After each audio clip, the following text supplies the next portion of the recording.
Hey, how's it going? This is Melinda and welcome to my channel. And today I want to talk to you about my favorite band and my favorite record by my favorite band. And I'm going to be reviewing the Women and Children First by Van Halen One Step. It is 2 LPs at 45 RPM, mastered by Krieg Wunderlich at Mobile Fidelity Records. So I'm going to be showing this and talking about it. I do have a promotional copy, and thank you very much to Mobile Fidelity for that. I want to talk to you about this particular version, and I'm going to be comparing it with 3 other copies that I've had for a very long time, and pick a favorite, tell you what I like and maybe don't like about the One Step and the others, and just tell you what I think sounds the best to my ears. So the One Step comes with this really cool insert.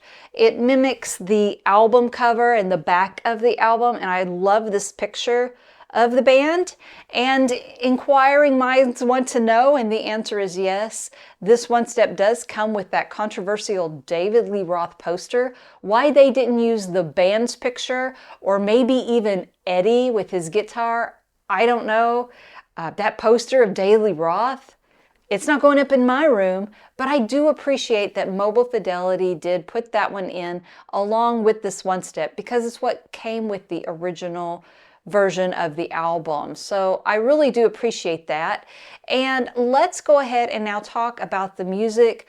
Maybe just take a step back. I want to explain why this is my favorite album. For one, the best thing about it was the memories I have of going to a Van Halen concert with my daughter back in 2015. It was in St. Louis, Missouri. We had an absolute blast. It was a great bonding moment. And it wasn't just with me and her. Of course, we had a great time personally together, but it was the whole crowd. You know, a lot of us hadn't seen Van Halen since Dave had joined the band again. Everybody was having a good time. We were singing to the music. And why this has now become my favorite album is because some of those performances from this album are the standouts from that concert. And unfortunately, that became the last tour that Van Halen ever took, because unfortunately Eddie passed away 5 years later. So the songs Romeo Delight, Everybody Wants Some, In a Simple Rhyme, and one of my favorites, or I should say my daughter's favorites, is And the Cradle Will Rock. Those were standouts at that concert. And, you know, I also love 1984. And up until that concert, that's always been my favorite, most sentimental record in my collection. And 1984 might at some point be my favorite again. But because of the memories of that concert and that music, some of my favorite songs from Van Halen, they're still really fresh to me and still sound new. So that's why that's my favorite. Let's go ahead now and talk about the record comparisons. And I'm going to go from the one I think sounds the worst all the way to the one I like the best. And I'm just going to say it right now. It's about the music on this. No matter what copy you have, they're all fun. They're all enjoyable. But some sound better than others, in my opinion, and with my stereo equipment. And I will leave a description of my stereo equipment down below so you can see what I'm listening and comparing with, okay? So let's go ahead and get started with my least favorite, even though it's very fun and I've played it a million times and I've enjoyed it thoroughly. This is the US first pressing of Women and Children First. You know, not a great sounding record, but certainly not bad. I think it lacks in the bass.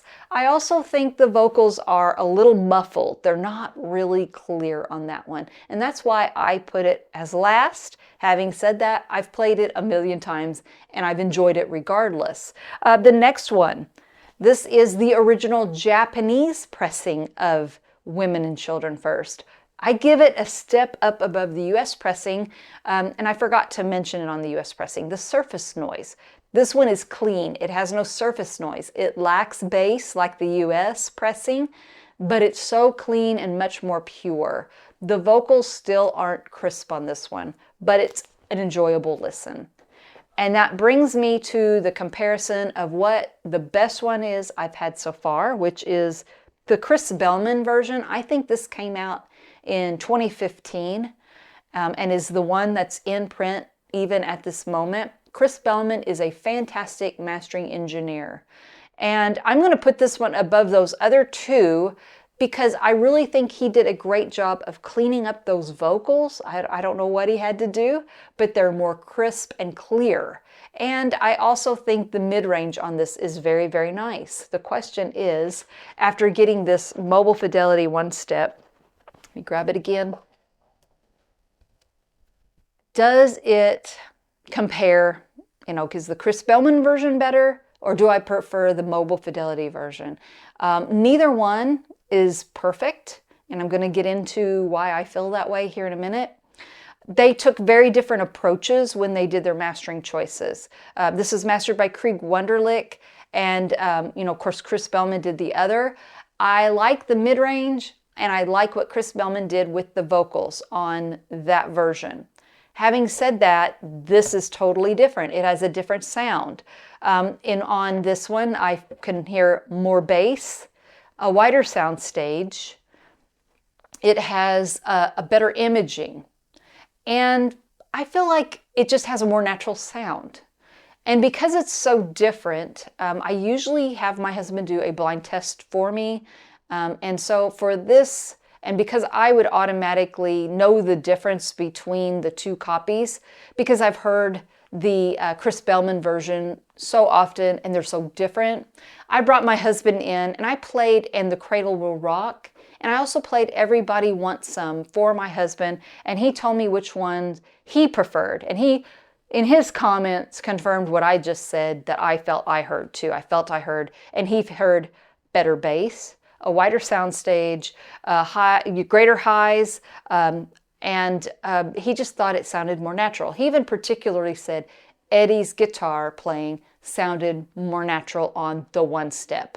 So, I agree. And anytime I can hear Eddie more clear and better, that's really good for me. So even though I think the Chris Bellman version is very, very good, and my hat's off to Chris Bellman as a mastering engineer, the mid-range is good.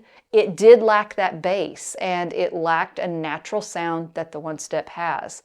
So I want to talk to you about some of the songs that really stand out to me and just give you some details of why I feel the way I do about this version. And I'm going to start off with a little bit of a negative thing I do have to say on the first song, And the Cradle Will Rock.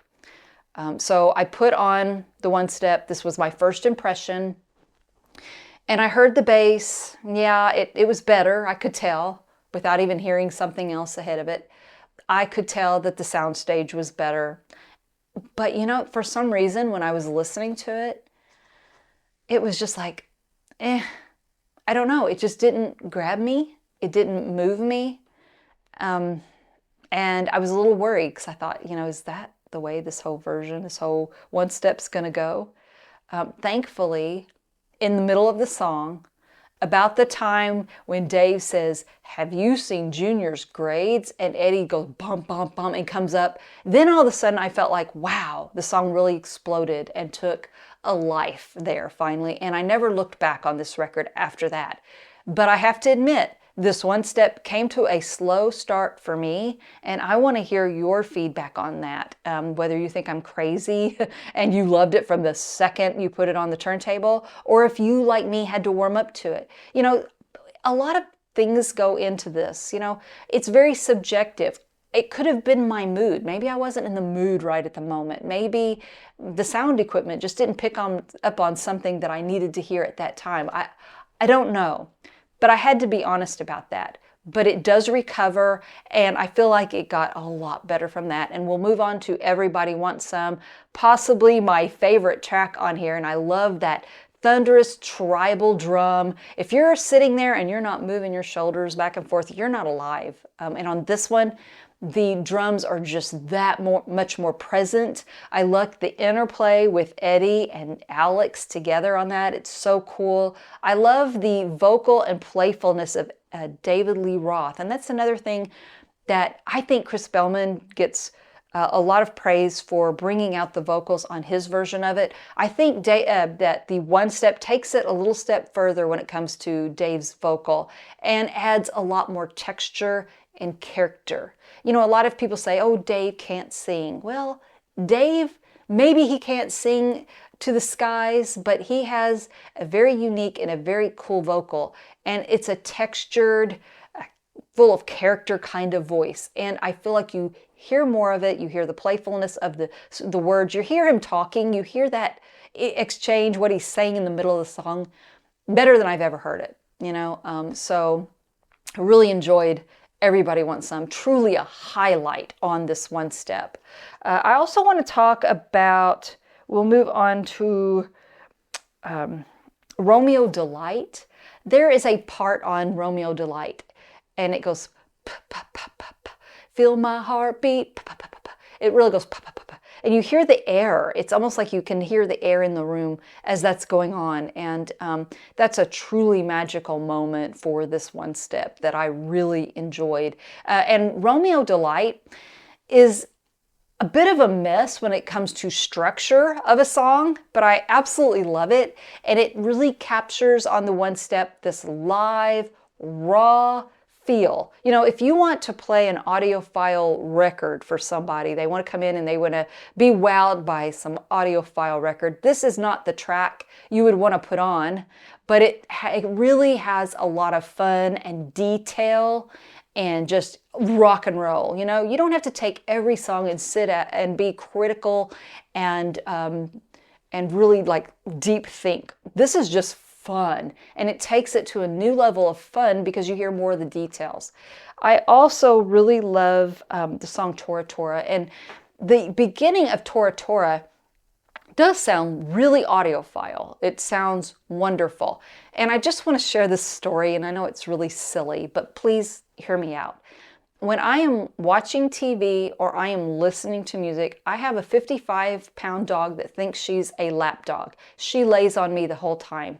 And, you know, if we watch TV and there's a dog barking in a movie or on a TV show or something like that, she has no reaction. She's able to figure out that that's on the TV and that is not real. Same with these first three versions of Women and Children First. On Tora Tora, in the beginning of the song, it has this kind of explosion going from one speaker to the other. It goes poof, really loud kind of explosion. It's a really cool effect. The first three versions of this song, she just laid there and didn't do anything. On the one step, when that explosion took place, she sat up and she started looking around. I know that's a silly story, but it just explains and confirms what I already knew, that it sounded more real. So again, that's a great one. Loss of Control is another one I want to point out, where the harmonies are really so important on here, and they really improved on the vocals. Michael Anthony, taking that top note of loss of control, because that's what they repeat over and over, loss of control, loss of control, loss of control. And I really love the way Michael Anthony shines on that track. The harmonies are beautiful. And you know, Michael Anthony, Eddie Van Halen, together, they create some kind of magic that you could compare a little bit to the Beach Boys. Van Halen is a seriously talented band, but because they have these harmonies too, they can also take on the vibe of a summertime, not so serious band. So that's really important, and I think Loss of Control is a cool song, and I love the harmonies, and I really think the one step really brings that out. Also, I want to talk about another audiophile moment, is the intro into Take Your Whiskey Home. This amazing acoustic guitar. It sounds as good as any audiophile record I've ever heard. It's incredibly beautiful. And then, of course, it becomes this rock and roll Take Your Whiskey Home song. That sounds great, too. So I really love it on here. It's the best I've ever heard that song. We can also talk about Could This Be Magic? I always want to call that one Women and Children First, because that's what they're saying in the song the whole time. This one brings me a little bit closer to Eddie. You know, of course, there's this beautiful acoustic guitar he plays on that one too, and I love Dave's voice. But, you know, the background vocals, you hear more of Eddie. And anytime I can hear and feel like I'm closer to a performance by Eddie Van Halen, I'm all in. The guitar performances on this whole album makes him the standout star. But it's also nice that on this one you hear more of Eddie. and it just kind of highlights what a great background vocal he also contributed to the band. He wasn't only the most amazing guitar player, he contributed to the band with the background vocals, and I really enjoy that for that reason. I also enjoy the song in a simple rhyme. It sounds beautiful, it's melodic. This one doesn't have as much of a raw sound. It has more of a beautiful sound. And I love the drums on that one. I love the cymbal crashes of this whole album. You really pick up on that. Where the other versions of this record, you hear a lot in the mid-range. They don't capture what this one step captures with everything, just going from top to bottom. The others lack bass. I cannot say enough how much the bass adds to the drums, to the bass guitar, the natural sound of Eddie's guitar too. Everything about this is really fantastic, and I really enjoyed In a Simple Rhyme. That's a great record or song that sounds very audiophile. So overall, you know, if you want to hear an audiophile record, this isn't going to be like Eye in the Sky by Alan Parsons Project. This has more rawness. It has more of a rock and roll vibe. It's more fun. It's not serious listening, but it has its moments where you can listen to it and really enjoy, wow, that sounds amazing. You know, it had its slow start for me, but it really took off from there, and I never looked back. So I really love this record. If you love this album like I do, you know, this is the best I have ever experienced Women and Children First. I am thrilled. You know, I had high hopes for this, and I'm not disappointed. It sounds great. And if you have this, please let me know what you think about it. So if you enjoyed this video, please subscribe, hit the like button and the notification bell. But most importantly, thank you so much for watching, and I will see you next time. Take care. Bye-bye.